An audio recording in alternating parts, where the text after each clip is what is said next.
Hey there, fellow marketers, Professor Wolters here, and today we're in Key West, Florida, and today we're going to talk about our positioning goals and action goals. And I know we have another video that focuses on strategic goals and tactical goals. This is kind of going along with our goals series, so you have some ideas of the different kind of goals you can set in order to help your business or your enterprise go forward, okay? And so what I want to start talking about are positioning goals, and what you're doing with the positioning goal is you really kind of determine where do we want our product to be in the minds of our consumers in our market or in our industry. Do we want to be positioned as the low-cost leader? Do we want to be positioned as the high-end thing? Do we want to be positioned as the environmentally safe company?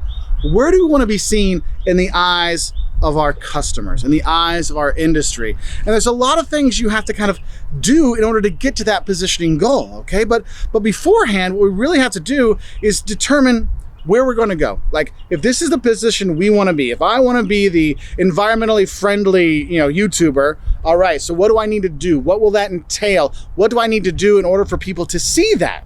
Right? Is it the color schemes I use? Is it the topics I talk about? Is it the organizations I work with?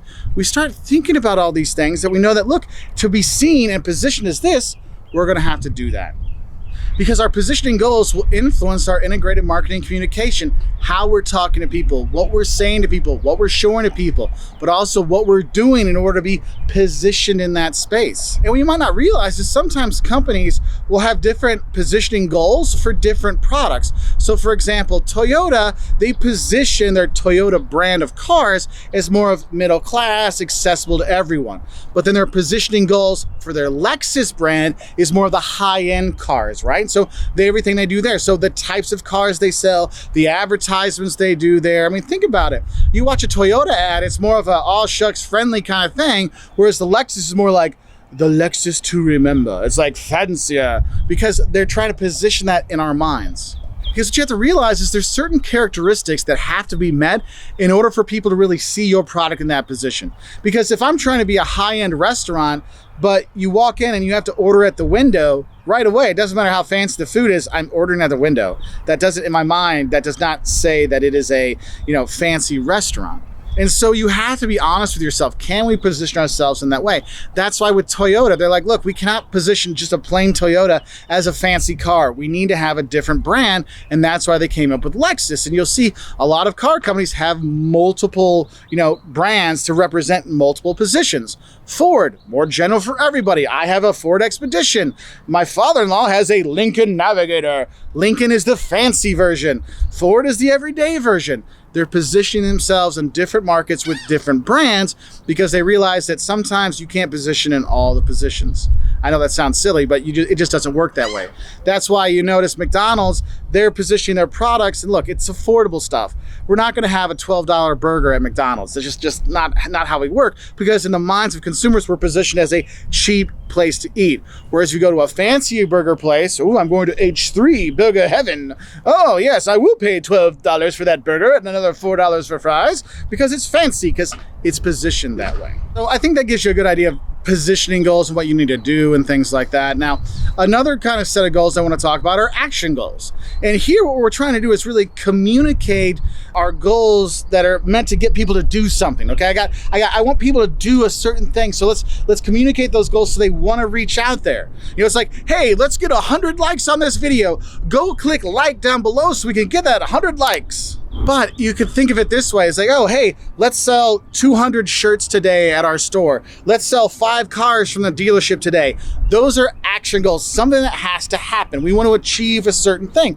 And sometimes that can really help drive you and drive your customers and get people interested in meeting that goal. There's a YouTube couple, Kara and Nate. They're a traveling couple. And they had this goal, like, we want to get to 100 countries together. And people followed along, like, oh, they're trying to get that goal. Let's follow along. And they got there and people were really excited for them. And it built up a lot of exposure for them. It built up a lot of fans for them because they communicated their goals to people. This is what we want to get done. And then people see you achieve that. That's awesome. It's like, hey, let's get to that 100 likes. And so you get to the 100 likes. You're like, hey, look down below. Are we at 100 likes? You're like, yes, he did it. That's cool. But I know Professor Wolters' videos don't get a lot of likes. My students never like the videos when they watch them. So, you're like, oh, it's not there yet. But you're like, I clicked it. hey, there's one more there, but you have this. When you start communicating your goals, it really drives people. If you think about it in terms of a nonprofit organization, when they're doing fundraisers, we're looking to raise $10,000 to donate to our school. How close are we to our goal? That can drive people to do more. So we really have to think about is how do we set out our communication goals in order to make these things happen? How do we let people know, right? Do we have, handouts that talk about it? Do we have social media posts that talk about it? Do we reach out to the community and talk about it? What are we doing? Are we going out to, trade fairs and trying to drum up customers that way? Because you really have to think I have to communicate these action goals I want to get done, but what are going to be the kind of strategies to make those goals happen? Because you can't just say, let's get 100 likes on this video. It's like, no, go right now and click like down below so we can get to 100. That's my plan. Share this video to get more people to watch it and ask them to like it. Ask them to like and share it. You have to put something out there to help get those goals to happen, but communicating those goals, communicating those action goals can really help out. So I hope this video helps you know a little bit more about positioning goals and action goals and the importance of communication with your action goals. So I wish you all the best, and if you want, you can hit that like button down below. Bye from Key West, Florida.